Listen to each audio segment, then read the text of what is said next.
Doctor BR Ambedkar Konaseema జిల్లా అమలాపురంలో అద్భుతం జరిగింది. ఊపిరితిత్తులు ఇన్ఫెక్షన్, కిడ్నీ సమస్యతో కోమా కండిషన్లో ఉన్న పేషెంట్ తిరిగి గృహంలోకి వచ్చి కూర్చున్నాడు. డాక్టర్ రవితేజ వైద్యానికి వృద్ధురాలు సత్యవతి కోలుకొని లేచి కూర్చోవడంతో డాక్టర్ రవితేజని వృద్ధురాలి కుటుంబ సభ్యులు ప్రశంసించారు.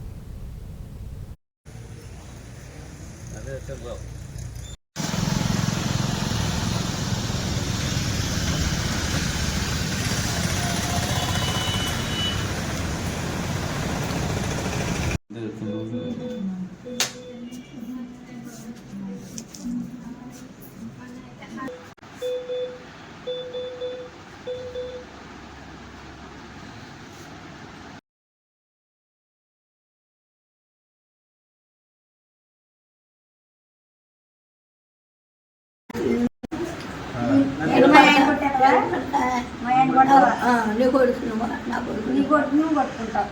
అమ్మాయి ఆయన కొడితే నేను కొట్టుకుంటానా? ఎందుకు